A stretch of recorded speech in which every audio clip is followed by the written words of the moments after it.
Libertad de prensa no es solo poder hablar de lo que uno quiere hablar. Es poder hacerlo sin represalias ni hostigamientos. El tema que les hemos invitado para tratar es este abuso sexual a los niños, ¿no?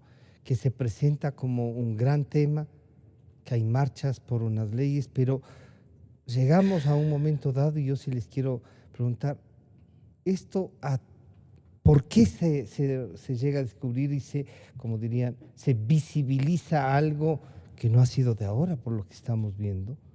Que los ministros de Estado de Educación dicen, yo visitaba el colegio, pero nadie me dijo nada, que no habían exámenes psicológicos para los profesores, que no sabemos cuántos profesores se reclutaron en estos 10 años. ¿Qué pasó con Margarita, bienvenida.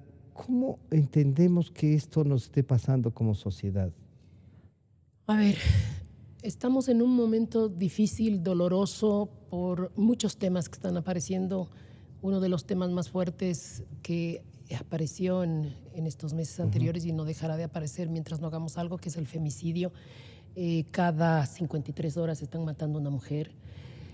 Y luego todos los escándalos en las escuelas, empezando por la Condamine, luego esta academia, razón por la cual la Asamblea tuvo la acertada, digamos, decisión de hacer una comisión especial, ANPETRA, para estos casos, que eso es darle importancia a un tema. Pero esto no aparece ahora, esto viene desde hace tiempo. Las chicas de la academia contaron historias de hace tiempo, no historias de ahora, no es que ayer pasó. Se ha naturalizado tanto en el sistema educativo, en algunos establecimientos, no en todos, por suerte, este tema del acoso sexual, de la violencia sexual, inclusive casos de violación. Y con la tapada de los mismos directores, porque el primero que tiene que saber es el rector o el director de la escuela, inmediatamente dar aviso.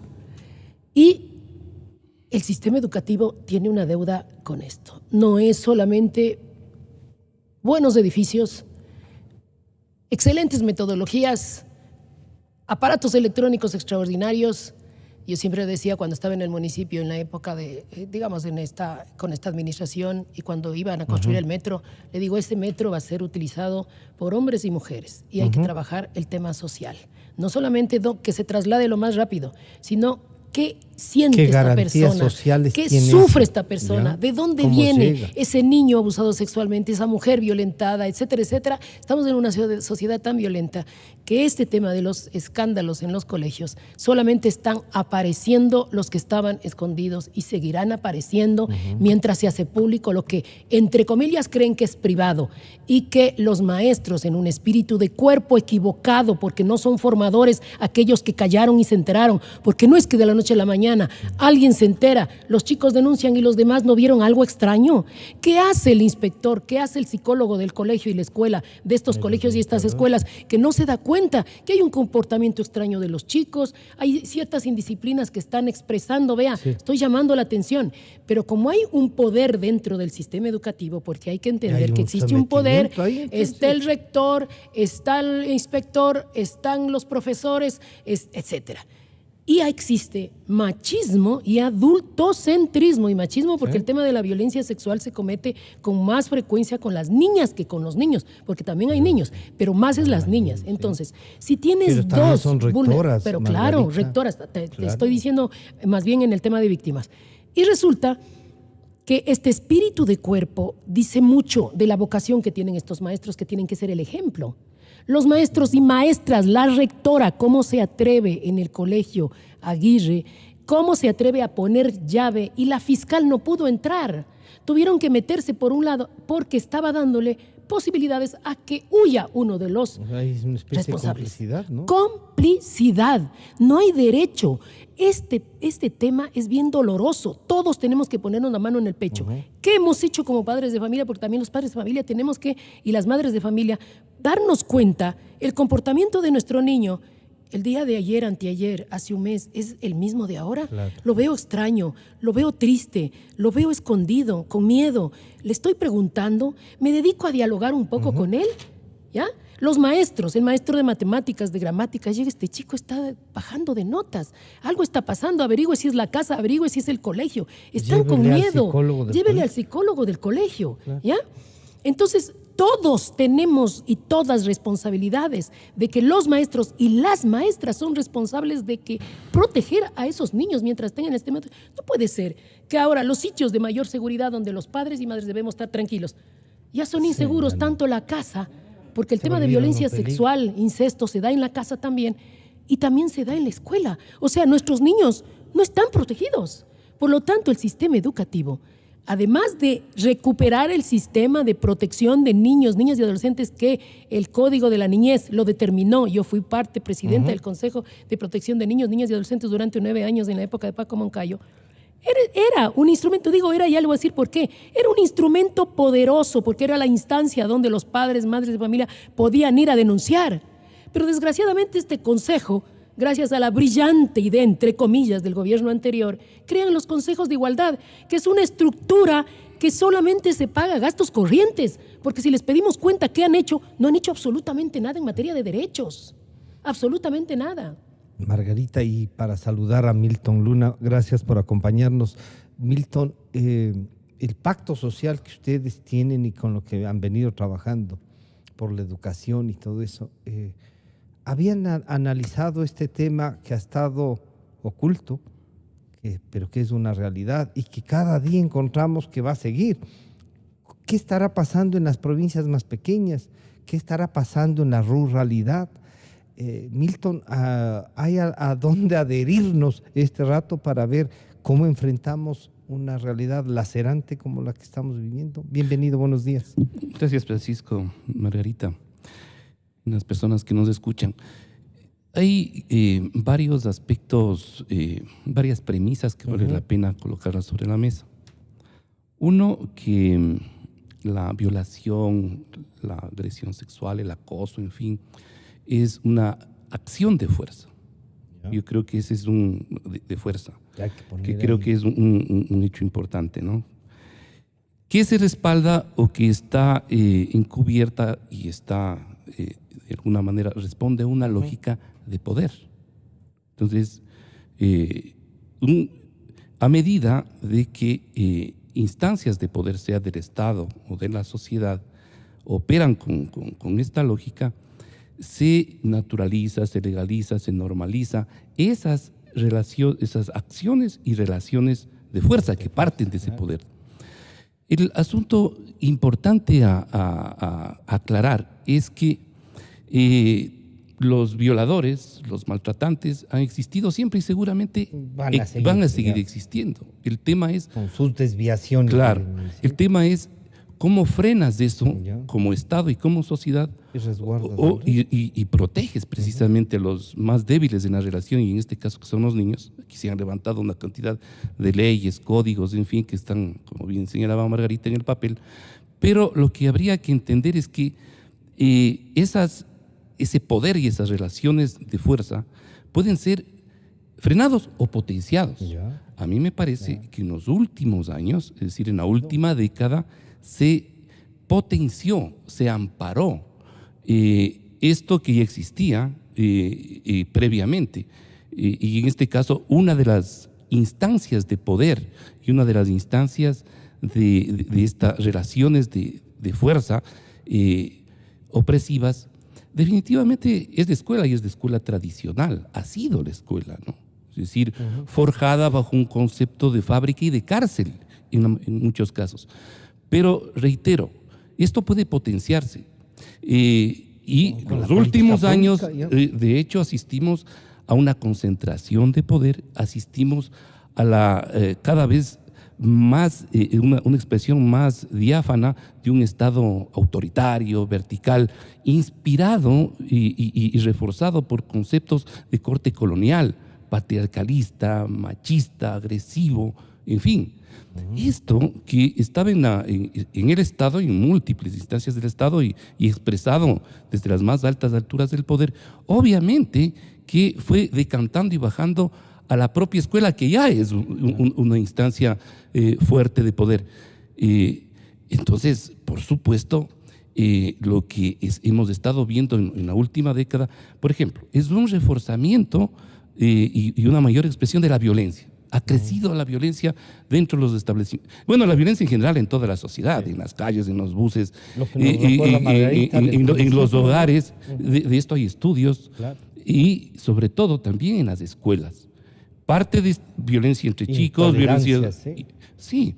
Y lo que hoy estamos de alguna manera asistiendo es a que se desbordó esta situación y tenemos que enfrentar, creo yo, con mucha más acuciosidad de que estamos frente a un modelo de escuela, a un modelo de Estado y a expresiones de la propia sociedad, que es una sociedad, como usted señalaba, que fue, en este caso, por el líder, en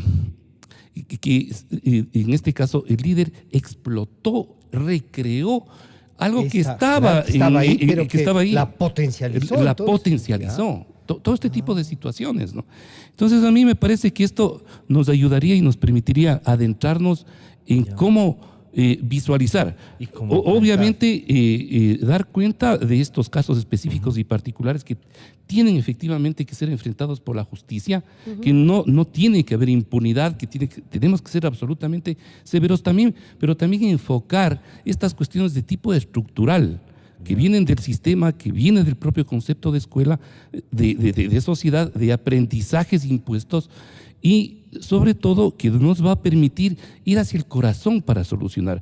Hay que cambiar el modelo de educación que se constituyó en el país, o más bien dicho, que se reforzó en el país en los últimos años. No es que no existía previamente. Entonces, me parece que esto es muy importante entender para poder visualizar. Entender qué capacidad puede tener un líder para destruir o potenciar estas conductas terribles. Claro, pero es un modelo que es más complejo aún que las relaciones de poder. Es un modelo que puso más énfasis, por ejemplo, en todo el tema de la tecnocracia, ¿no? Y de abrumar. Estamos frente, además, de una escuela opresiva, una escuela que se le restó condiciones democráticas, ¿sí? También con una escuela abrumada por una cantidad de... Claro, los profesores llenando papeles, se abandonó paulatinamente, no es que antes ya no existía, pero se abandonó más aún la pedagogía, ¿sí? Y tenemos una escuela abrumada también por una sociedad que le demanda, una sociedad y un Estado que le demanda absolutamente todo. Tenemos un concepto como sociedad que todo lo queremos escolarizar. Hay problemas en el transporte, la escuela. Hay un problema de esto, la escuela. Entonces es una escuela también abrumada. Es una escuela abrumada por las demandas de la sociedad, por las demandas del Estado y por el modelo. O sea, los profesores llenos de una cantidad de situaciones y en donde la escuela efectivamente no tiene la oportunidad de responder frente a semejantes demandas. Este momento, y esto es bien importante, yo creo que tanto la escuela cuanto otras instancias que existían. Claro. Yo tuve la oportunidad de estar muy cerca y como en contrato social, de examinar estos temas y de conversar, por ejemplo, con con las instancias municipales, los consejos, ¿no? Desbordados también creas la instancia, sin mecanismos, sin recursos. Sin recursos, sin mecanismos, sin capacidades. Sin especialización. Entonces, tenías una instancia municipal, en este caso, absolutamente desbordado. Entonces, de hecho, estamos frente a una sociedad y a un Estado más violentos. Entonces, y esto yo creo que es muy importante que lo visualicemos e internalicemos, donde, y en eso comparto con Margarita, hay corresponsabilidades, hay una corresponsabilidad del Estado. Aquí me parece que el Estado y los dignatarios, los ministros, sobre todo exministros de educación, tienen que rendir cuentas, tienen que transparentar. Hemos dicho estos días, el actual presidente de la Comisión de Educación de la Asamblea, exministro de Educación, tiene que rendir cuentas. ¿Qué pasó en los últimos años? Porque nos describe con una... descarnadamente, ¿no? Sí. Y uno dice, sí, y ahí está, ¿cómo estamos tratando bien el tema, Margarita? Está tratándose muy mal el tema. Primero se está exponiendo. Cuando tú tienes la mirada de protección de derechos, antes de dar una noticia, antes de sacar a luz un problema, tienes que saber qué le va a afectar a los niños. Yo creo que primero no debería mencionarse el sitio donde ha sido, porque todos esos niños son estigmatizados. Y a ti te violaron, uy, qué pena esa escuela. Y en el Aguirre Abad y en la... Todas las escuelas están expuestas, todas las escuelas y los colegios y la academia de ballet también está expuesto ahorita. El primer error es justamente no mencionar el establecimiento educativo, porque todos los niños van a ser acosados, preguntados, a ver, etcétera. Pero etcétera. Margarita, ahí yo hago como comunicador, cuando nos citan a una rueda de prensa, cuando hacen la denuncia, dicen, ¿por qué no denuncian esto? ¿Por qué no hacen esto otro? Y hacemos el seguimiento para provocar justo debates de esta naturaleza. El segundo momento, las responsabilidades no solamente tiene quien cometió el delito. La responsabilidad la tiene el rector, el director, los profesores, padres de familia, especialmente profesores y directores, que se callaron porque esto no apareció. ¿Cómo así aparece recién ahora? No es que algo está pasando. Ya había sistemáticamente estos temas y no lo ven. También tienen responsabilidades administrativas, sanciones administrativas, eso dice la ley, ¿ya? Inmediatamente, si esto ya va a juicio, la otra protección es a esos niños. Protección interna dentro del colegio, porque en lugar de, claro, el tratamiento inmediato, psicoterapéutico, y no solamente esos niños, sino a las familias, porque la familia entera se empieza a implicar, a angustiarse, a desesperarse, esa madre, ese padre se sienten culpables, ¿por qué no nos dimos cuenta? ¿Por qué no le escuchamos? Mira, aquí hay unas estadísticas, dice que en violencia sexual logran efectuarse las denuncias, el 40% de niños, niñas y adolescentes abusados no dieron a conocer el hecho a ninguna persona. Miedo. Esto debido a que el 28% de los que avisaron no les creyeron. A los niños, desde el adultocentrismo, no les creemos. Creemos que están inventando, que están fantaseando. Es muy cómodo para los adultos, maestros, decir, no, está mintiendo, está exagerando. Ha de haber sido una cosa así nomás. ¿Qué pasó esta niña? Y claro, ejercen el poder. Claro. Mira, el poder, yo me espeluzné y me quedo viendo con el Milton, cuando dice, no pueden hacer nada mientras no les autorice a la entidad educativa. O sea que hemos creado en los 10 años anteriores una cultura piramidal de poder que resulta que no puedo decir nada cuando este es un delito. Yo no me puedo callar como maestro, tengo que decir inmediatamente, tengo que primero decir a las autoridades. Ahora entendemos por qué la negligencia y por qué estos delitos quedan en la impunidad, porque tienen que bajar todo el parámetro y en algún camino se quedarán porque son amigos del que cometió el delito. Y entonces es un tema tremendo, ¿no? Y por eso yo considero que hay... ¿Cómo desmontarse eso? Mira solamente estos datos que traje de la Fiscalía. Casos de violación, esto es en general, no solamente en escuela, ¿no? 5.634 denuncias de violación, 59 sentencias, es decir, el 1.05%. Acoso sexual, 1.488 denuncias, 11 sentencias, 0.74%. Violencia sexual, 285, 12 sentencias, 0.70%. Solamente el femicidio tiene el 52, perdón, está aquí, femicidio, 59 casos, 15 sentenciados, el 25% de sentencias. O sea que solo el femicidio, y eso por todo lo que hemos venido haciendo. Por todo lo que pero el resto, sumo 73,000 casos, 932 de violencia y apenas el 0.4% de sentencias. Cuando ves que hay impunidad, la delincuencia y la violación y la violencia impera.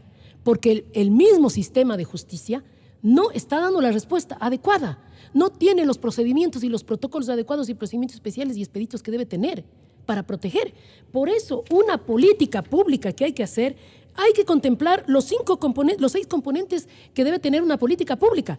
Prevención, ¿qué están haciendo los colegios? A ver, primero, decirle al ministro, porque bueno, el haber puesto la última pregunta en la consulta sobre el tema de que la no prescripción de los delitos, esa es una cosa importante para decir, por ejemplo, si esa, y esa es una... Habrá que hacerlo a través el presidente ha tomado una decisión con respecto a esto que le apunta también a lo que está pasando. Pero decirle al señor presidente y al señor ministro que tiene que estar ya en un plan rápido de prevención para que no siga pasando. para seguir descubriendo y O sea, la quitar los reacción miedos. tiene que Y lo ser que decía ya. Milton, construir democracia. Si es piramidal, por Dios, bajamos. Solamente veamos antes el miedo que teníamos a todo. Y veamos ahora que está convocándose a diálogos desde el Ejecutivo, las cosas se han ido calmando y empiezan a aparecer cosas que no aparecían antes. Claro. ¿Qué había antes? Miedo. ¿Qué hay ahora? Iniciamos con un proceso de confianza. ¿Qué pasa con los niños? Si a los niños le dicen, verán el rector, el director, el inspector, y calladitos y silencio, fórmense, tienen un miedo alrededor de eso. Llega a la casa el padre, la madre, ese miedo hace que esos niños se callen y nunca conversen, porque además al miedo añadido a la naturalización de estos delitos dentro de la escuela, se junta la impunidad porque no dicen absolutamente nada. Entonces, la prevención, dentro de la prevención, tiene que cambiarse la estructura y el modelo educativo, tiene que ser un modelo horizontal, donde la comunidad educativa participa, donde los profesores están ahí conjuntamente con los padres de familia, velando por la construcción de valores. ¿Para qué ponemos a nuestros niños a la escuela? Yo, por ejemplo, no quiero poner a mis hijas, bueno, ya están grandes, pero nunca quise poner a mis hijas, a las nietas, nunca quise poner para que le enseñen matemáticas, gramática, nada más, que le enseñen principios, valores, y que sean un ejemplo los maestros, y que psicológicamente los maestros tengan armonía. Claro, y las que vienen de la casa también, principios y valores desde la casa. ¿Qué debemos cambiar ya en el modelo? ¿Esto falló? Por supuesto, y a mí me parece que ya desde hace rato, en el debate y el conocimiento de la educación y de la pedagogía, hay varias concepciones absolutamente importantes que creo yo hay que recuperarlas y recrearlas. Es decir, pasar de la escuela autoritaria que genera miedo, que genera represión, que es absolutamente vertical, como se ha señalado, a una escuela democrática. Pero no solo la escuela, sino el sistema, un sistema democrático. ¿Cómo podemos pensar en la realización proactiva desde abajo, básicamente, si tenemos un solo actor todavía en el sistema educativo, el Ministerio de Educación? Claro. Desde arriba, desde el despacho, se dice, bajan las decisiones, ¿no? Y total, en donde debe estar gestándose las respuestas, que son respuestas que deben ser procesadas y realizadas sobre la base del conocimiento de la realidad, del territorio, de su entorno, de sus propias condiciones. Y desde de ahí las debe brotar. individualidades también. Claro, desde la individualidad. Y desde ahí debe brotar precisamente las decisiones y los compromisos. No porque me ordenan. Hoy me enteraba de que se ha decretado el día, seguramente es por todo este tipo de cosas, se ha decretado el Día de la Familia.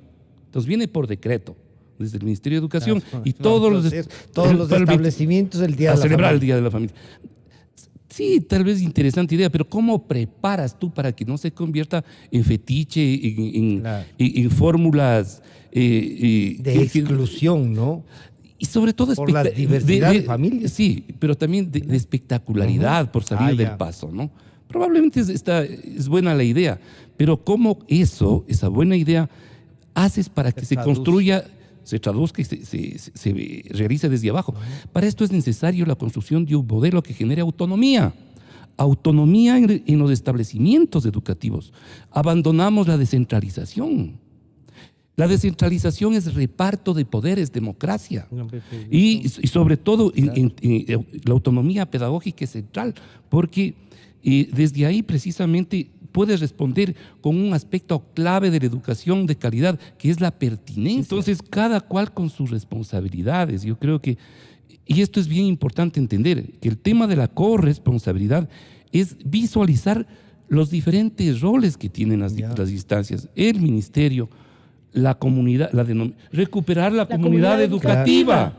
Milton, ahí hay una cosa que yo quería preguntarles y le voy a preguntar también a María, pero ¿les han hecho evaluaciones a los profesores y a los odontólogos y médicos de cada uno de los colegios cada año?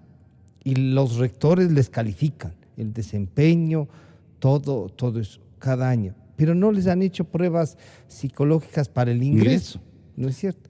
Pero y en esas calificaciones, ¿no habrán descubierto algo? O sea, o las calificaciones son para vengarse de los que no estaban de acuerdo, y los rectores, a mí me consta de dos, al menos a una por un proceso jurídico, maltratando a los profesores, diciendo yo puedo sacarles, no me molestarán, ¿no? Y peor a los profesores que tienen contratos sometidos. Un poco más les hacen limpiar las aulas a ellos mismos. Así y en es. algunos casos les hacen limpiar las Así aulas. es. Odontólogos o médicos que mandan como no tienen cómo trabajar, les mandan a buscar cómo organizan los libros. O sea, ese maltrato con la posibilidad de botarte del trabajo, con esa autoridad que agarraron los rectores porque son nombrados por el poderoso, ¿no? Así es, y esto me permite poner otros ejemplos. Cómo se desvalorizó ya en el hecho educativo por este modelo que se aplicó, profesores llenando formularios todo el rato, es decir, sin capacidad de pensar y de reaccionar y de preparar bien sus clases, aparte de pésimamente formados. Pero también profesores de conserjes, Claro. profesores persiguiendo a los estudiantes en los patios, o sea, casi como policías, ¿no? Profesores haciendo cualquier cantidad de otro tipo de actividad que no es la actividad de la formación, precisamente. Entonces, el presidente de la República, el ministerio actual contempla esta situación. No Como hay que emergencia. tomar, por supuesto, hay medidas emergentes Sí, sí. que hay que tomar y hay que enfrentar, y la Pero hay que hacer judicialización, una y está política, muy ¿no? bien, por supuesto. Pero hay problemas de tipo estructural. Y la evaluación de las políticas educativas y del modelo y de todo este tipo de cosas que redujeron también, como reitero, las condiciones de desarrollo crucial de la democracia dentro de los establecimientos educativos. ¿Por qué yo profundizo en esto? No puede existir la realización del derecho, esto es un problema conceptual, y el ejercicio de los derechos de educación si no hay condiciones democráticas para que puedan realizarse. No puede. Entonces, es lo uno con lo No hay otro. derechos. Cuando aunque sea uno lo eliminan, no hay derechos. Claro. Claro. Y no es tampoco de recurrir ni al memorismo, apréndete el código de la niñez y adolescencia. No es eso, sino cómo sabes, cómo aprendes y cómo practicas. Claro. Entonces, Como no necesitas de la ley para actuar humanamente. Claro. y cómo no curriculizamos, o sea, Como no estatizamos en Sí. definitiva una norma Y- que debe ser de relación y de comportamiento. Y aquí este asunto, entonces nos lleva al punto de llegada y de arranque, que es cómo construimos seres humanos integrales, creativos, críticos, solidarios, que sepan también Y matemáticas y lenguaje. Claro, por supuesto. Donde ¿Cómo se hacemos esto? construye democracia, en la casa y en el colegio. Los padres debemos crear condiciones participativas dentro de la casa en la toma de decisiones, en la formación, etcétera, y los maestros crear condiciones para construir democracia. Esos niños, niñas, adolescentes que van creciendo en un sistema educativo democrático y en una familia democrática saben ejercer democracia afuera. No tienen miedos y saben opinar y saben tener pensamientos diferentes y los otros acogen. ¿Dónde se construye valores y principios? Dentro de la casa, dentro del colegio y en una sociedad. Pero los dos tiempos mayores que tiene un niño, niña y adolescente y joven están en la casa y en la escuela. Y ahí se construye valores y principios. Y es poniendo alguna materia específica Pero que se hace claro, eso. ¿te acuerdas que antes había Oh, ética y ética cívica? y Que hay cívica. que cambiarle de Pero- nombre, que hay que poner... inclusive una materia que diga democracia, cómo se construye democracia, una que diga principios y valores, una que diga, inclusive que construya proyectos de vida. Los niños desde pequeños tienen que ya saber cuáles son sus talentos y sus dones que van a construir su proyecto de vida, Les vamos para no tener ayudando a solamente descubrir. el título de bachiller, sino también mi proyecto de vida que lo construí desde mi primer grado, mi primer nivel, y el maestro ayudó, y la escuela, y a la casa. Las tareas también eran construir. Hay pocos colegios que construyen proyectos de vida. Uno o dos creo que nada más, Ya. de ejemplo aquí en Quito. Y entonces sacan su título y mi proyecto de vida. Cuando alguien ya sale con su proyecto de vida, ya sabe qué carrera, a dónde ir, y ya sabe si quieres tener una vida independiente, un emprendimiento o empleo público, porque ya sé qué es lo que yo voy a hacer. Los chicos salen de sexto curso, no saben qué hacerse. Y la Los pérdida de de sexto los... curso uno entendería. Claro. Salen de la maestría y todavía no saben qué hacer. Porque hay mucha interferencia adultocentrista de que el Estado le da decidiendo la carrera, que los padres le dan decidiendo la carrera, y él no tiene la posibilidad en esta construcción de modelo democrático de construir su propio proyecto de vida. Entonces el adultocentrismo ejerce poder y el machismo que no le permite desarrollar su capacidad creativa de construcción de nuevos imaginarios en su vida y distintos a los de sus padres, porque sistémicamente, ahora que te hablo como terapeuta, vienes desde atrás con una serie de problemas, con una serie de angustias. Vienes de un sistema de agresión, de homicidios, porque hay un sistema familiar de tíos, primos que vienen. Si tú no sanas, si no mejores la energía del presente, si la escuela no se preocupa de cambio de estas energías, si la familia no se preocupa, 7 generaciones adelante siguen igual.